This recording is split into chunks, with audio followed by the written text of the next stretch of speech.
Salut à tous, alors aujourd'hui on se retrouve pour une nouvelle vidéo, pour mon premier live réaction de Boruto Naruto Next Generation sur le scan du chapitre 24. Je voulais tester les live réactions, donc c'est parti, on commence tout de suite.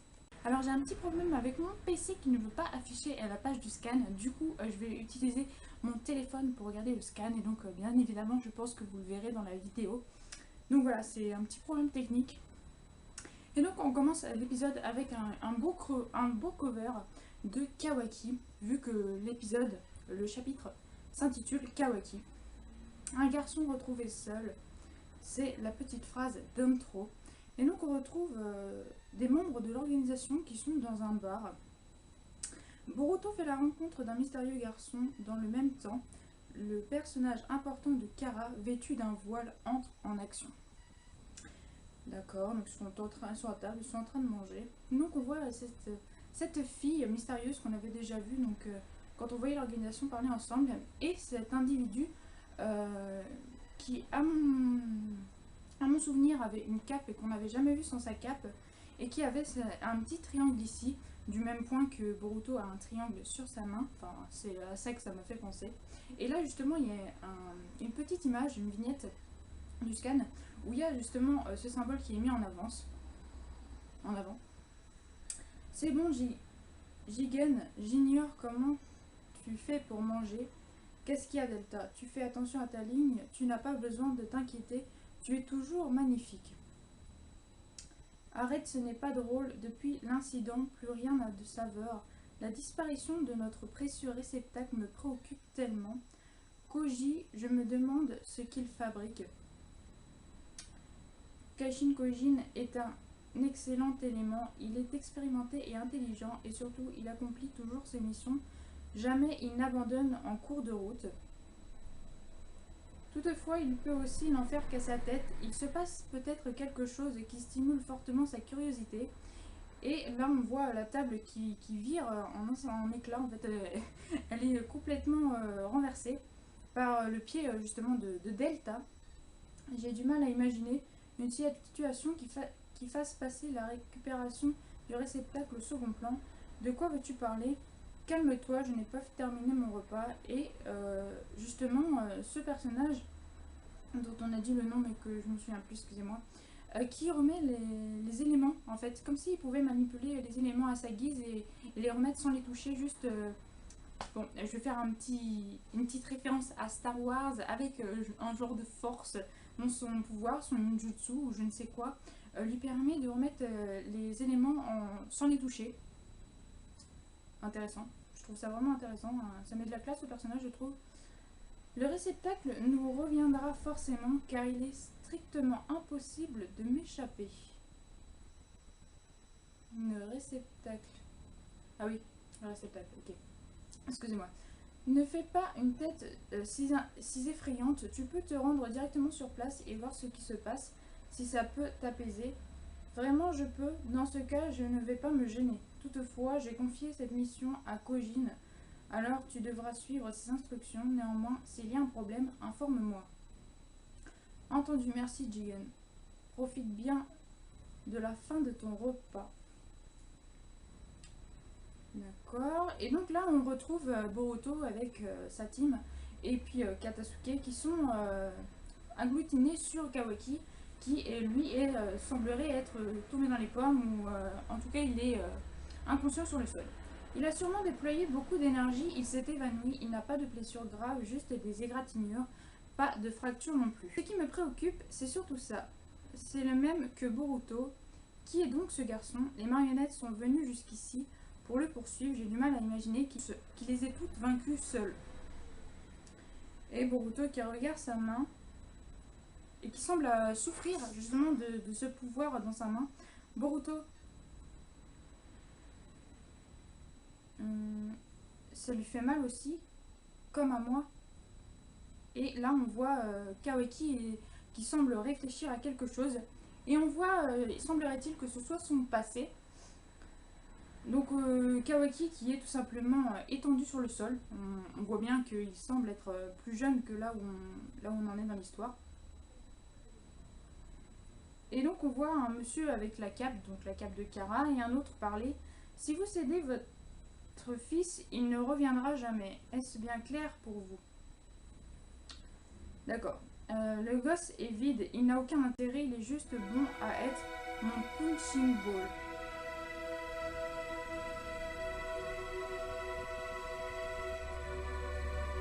C'est horrible. Donc on a le père de Kawaki qui parle avec le monsieur de l'organisation de Kara et qui en gros dit que son fils il ne l'intéresse pas du tout. En gros il veut le vendre un peu comme un esclave à la personne de Kara. Et visiblement Kawaki se ferait battre. Tu peux me proposer une grosse somme pour ce gamin? T'es un dieu ou quoi? Et donc il se lève. Ouais, c'est vraiment dingue. J'ai l'impression de rêver. Donc le mec de l'organisation de Kara qui lui offre une mallette remplie de billets. Et donc il semblerait qu'il va vraiment vendre son fils. Et donc Kawaki qui se retrouve être devant le mec avec la capuche. J'imagine que tu as dû vivre des moments vraiment difficiles, mais c'est terminé. Désormais, c'est moi qui suis responsable de toi. Tu as été courageux de supporter tout ça jusqu'à présent. Rassure-toi, à partir de maintenant, je suis ton père, Kawaki. Ok, et donc là, c'est le fameux personnage de l'organisation qui était en train de parler avec Delta, la fille de l'organisation. Donc il semblerait qu'il ait tiré son père qui était en train de le battre. Tu n'as rien à craindre, allez viens. Et donc là on retrouve le présent, le passé de Kawaki est semblerait-il fini. Il revient à lui, ne me... Éloignez-vous tout de suite de lui, dépêchez-vous, ne me touchez pas. Et Kawaki qui semble s'énerver, qui monte en l'air et qui fait une espèce d'explosion. Et donc ils sont tous contraints de se pousser. Il me semblerait que ce soit bien lui qui a éliminé seul les marionnettes. Et donc on voit un énorme cratère autour de Kawaki qui semble s'être énervé quand ils ont voulu le toucher. Et Kawaki qu'on voit. Qui êtes-vous? Des poursuivants de Kara? Des poursuivants? Non, nous on est... Attends Boruto. Désolé, je me présente, je suis Konohamaru Sarutobi. On est des shinobi du village de Konoha, du pays du feu. Et on voit Kachin Kojin qui justement est en train de regarder de loin et sûrement Delta qui arrive. Voilà, c'est ça. Tu es toujours aussi expressif à ce que je vois, Kojin. Ma présence a vraiment l'air de te déranger, ce n'est pas agréable. Je suis ravie de te revoir, Delta, même si je n'ai pas le souvenir de t'avoir appelé. Je préfère te préciser que j'ai l'accord de Jigan.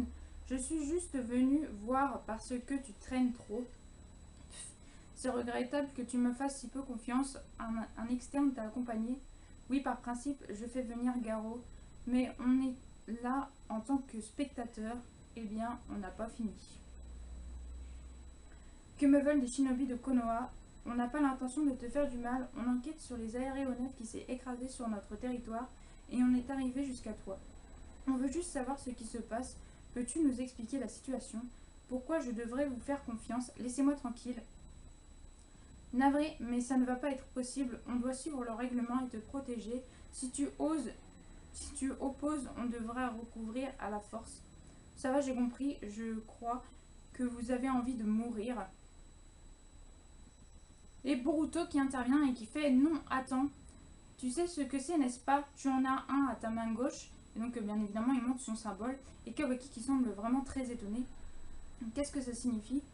Delta qui se demande pourquoi Boruto aussi a cette marque sur le bras. Le Kama, toi, comment se fait-il que tu en aies un? Le Kama, alors ce truc s'appelle Kama. Qu'est-ce que c'est que cette chose? Ce garçon, pourquoi a-t-il le Kama? Deux Kama maintenant, qu'est-ce qui va se passer?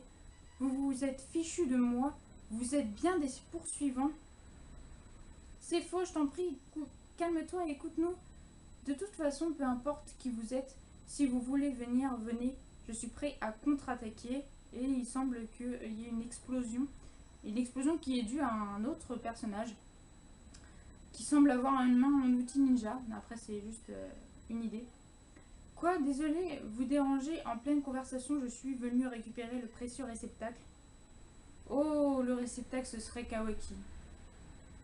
Le réceptacle, ce serait Kawaki. Maintenant, je suis pratiquement sûre. C'est qui celui-là? Qui sont ces types qui apparaissent chacun leur tour? Toi ici, Garo. Ah bah tiens, c'est justement lui, Garo, qui a parlé Delta. Ninja de Konoha, vous êtes donc déjà en contact avec le réceptacle. Voilà, c'est bien ça, c'est bien Kawaki le réceptacle. On dirait que le vieux Ao a mal joué. Cet externe nous a déshonorés. L'imbécile, il parle beaucoup trop. Le réceptacle, il part du fameux conteneur que transportait l'aéronef et que cherchait Ao. T'as vraiment pas le niveau pour me traiter comme une marchandise, espèce de porc. Cette fois, je ne ferai pas juste ton menton qui va voler. Cette fois, je ne serai pas juste ton menton qui va voler. Oh, ce serait le vrai père de Kawaki, celui qui l'aurait renié. Non, ça me semble bizarre quand même. Arrête de jouer les durs, t'as rien à l'intérieur. Si tu t'es tenu tranquille, je t'aurais ramené gentiment. Le réceptacle, ce ne serait pas, si quelles que soient les raisons, l'objectif de Kara. Le réceptacle semble être ce garçon. Merci, ça j'avais compris. Je n'ai évidemment pas oublié ma rancœur pour mon menton. Moi j'aurais dit mon mentor. Enfin, c'est...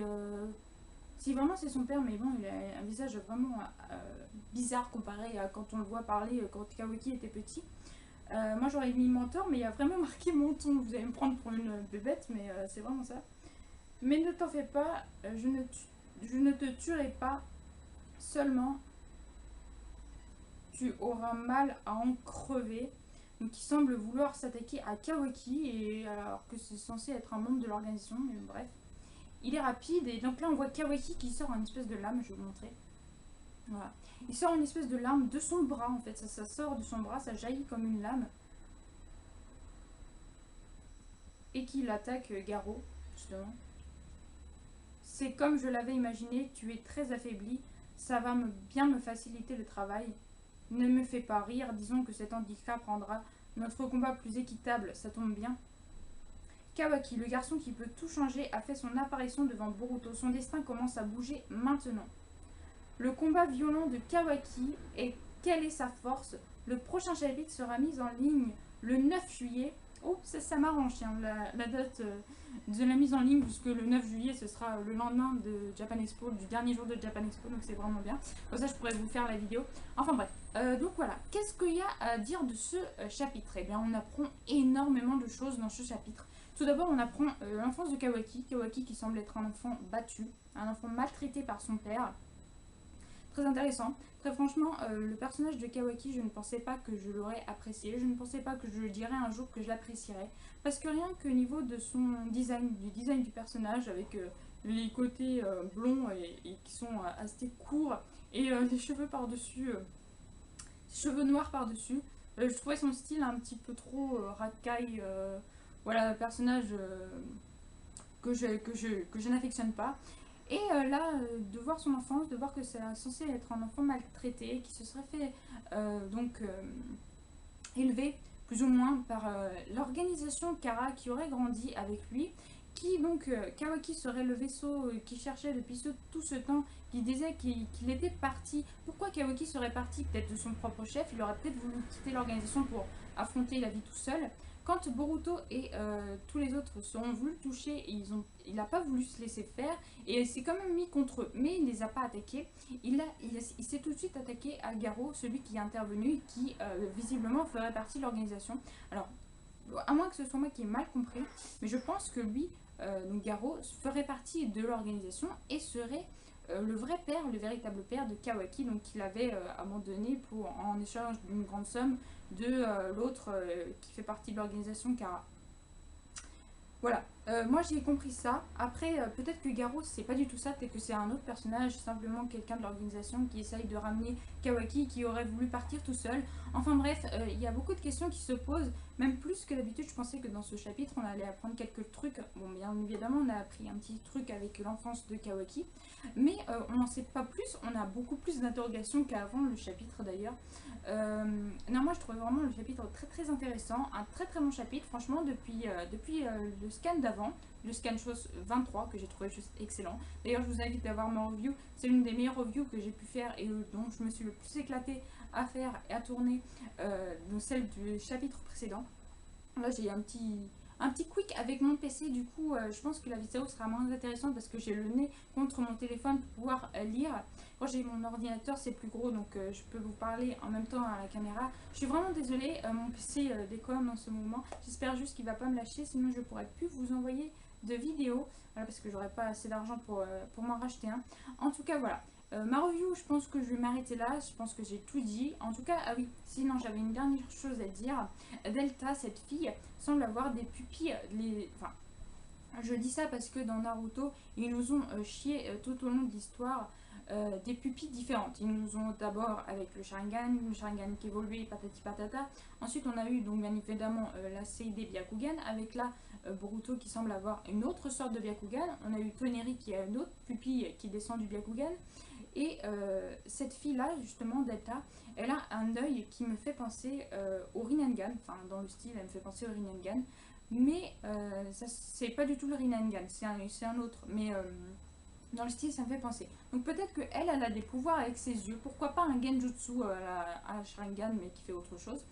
Enfin, franchement, moi j'ai pensé à ça. Vraiment, ses yeux sont spéciaux, donc à mon avis, il va y avoir quelque chose avec elle. D'ailleurs, c'est la seule de l'organisation pour l'instant que je trouve vraiment classe. Et Kawaki, que je trouve qui a de la classe. Oui, j'aurais pas pensé dire ça un jour, mais oui, Kawaki semble avoir beaucoup de classe. En tout cas, j'ai beaucoup aimé ce chapitre avec lui, ce chapitre qui parlait de lui, de son enfance. Donc voilà, j'espère que ma review vous aura plu. En tout cas, si vous voulez que je détaille plus mes reviews, que je lise moins, que je lise le chapitre avant et tout, dites-moi ça en commentaire. D'ailleurs, si vous avez vu, j'ai mis live réaction pour cette vidéo. Ça m'a été conseillé par un autre youtubeur que je te salue si tu regardes ma vidéo. Merci de m'avoir dit ça, parce que c'est vrai que je lis pour la première fois ma lecture devant vous. Donc c'est plus un live réaction qu'une review pour le coup, enfin pour mes scans en tout cas. Donc voilà, merci à toi. Et je verrai si ça vous plaît. Sinon, je reviendrai au format d'avant et je marquerai review scan Boruto comme d'habitude. Donc voilà, j'espère que cette live réaction, ma première live réaction, vous aura plu. Et moi, je vous dis à la prochaine. Ciao, ciao.